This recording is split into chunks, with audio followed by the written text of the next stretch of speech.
It's joke time! Pare, anong gagawin mo kapag nalaman mong may anak ka sa labas? Ha? Anong klaseng tanong yan? Pare, syempre papapasukin ko sa loob ng bahay. Ano ba to? O anak, kahit anong mangyari, wag kang bumitaw sa pagkakapit sa palda ko. Mahigit ng 1 oras nang mapansin ng nanay na wala na ang kanyang anak. Manong, may nakita po ba kayong bata? Ano po ba ang itsura? May dalang palda po. Hinday. Tara pare, Harlem Shake tayo. Ay, ayoko. Bakit naman? Baka mahal Coke float na lang. Miss Globe ka ba? Ay, alam ko na yan. Kasi ako lang ang mundo mo. Makikitext lang ako, bruha, sobrang alembong mo. Apo, huwag kang maingay, nasa misa tayo, apo. Opo, Lola. Alam mo ba na di dapat maingay habang may misa? Kasi po maraming natutulog. Hotdog.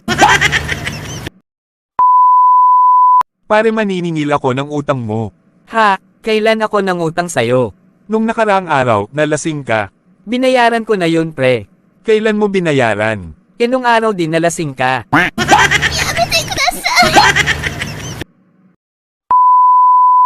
Kape nga with milk.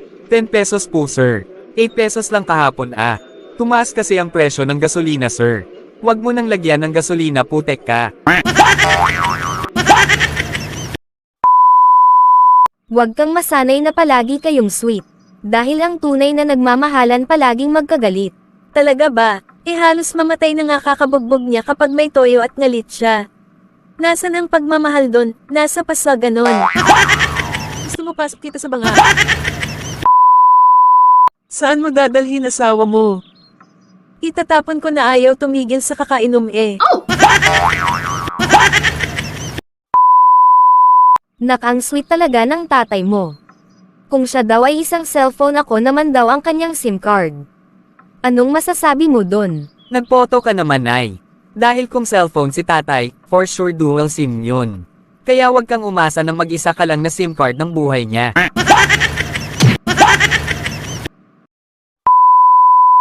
Itay, buo na po ang pasya ko. Gusto ko na pong manirahan mag-isa. Abay, maganda yan anak, susuportahan ka namin ng nanay mo. Salamat po, Itay. Nasa labas na po ang mga gamit ninyo. Did you hear that? Apo, buhatin mo nga ako. Bakit po, Lolo? Saan ko po ba kayo dadalhin? Sa CR po ba? Hindi. Ipatong mo ako sa lola mo at i-score ako.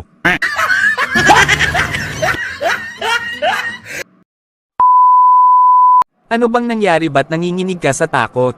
Nakita ko asawa ko sa labas ng motel.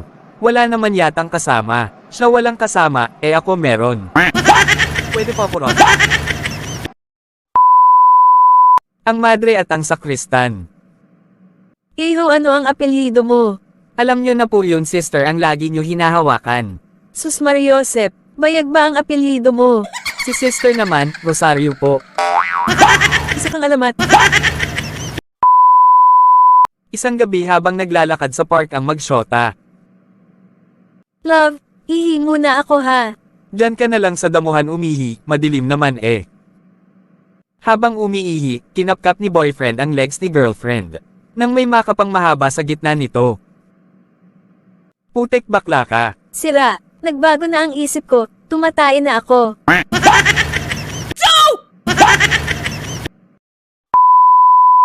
Sweetie, nasaan ka? Dito lang sa house, sweetie. Nagpapahinga, patulog na din. Ikaw? Nandito sa bar, pinagmamasdan ka. Sige, sayaw pa kayo ng babae mo. Out sa band. Juan, saan probinsya ka galing? Negros po, ma'am. Anong produkto ang meron sa Negros? Hindi ko po alam. Syempre alam mo yon, saan kayo kumukuha ng asukal? Nanghihingi lang po sa kapitbahay. Gumawa ng eksena. Nabalitaan ni Juan na may namatay sa kanto. Dali-dali siyang pumunta pero hindi niya makita ang namatay. Dahil sa dami ng tao, gumawa si Juan ng eksena. Tabi-tabi tumabi kayo. Kapatid ko ang namatay. Agad nagsitabi ang mga tao. Hanggang sa nakita ni Juan ang namatay. Isang dugwang unggoy. Guys, follow and share.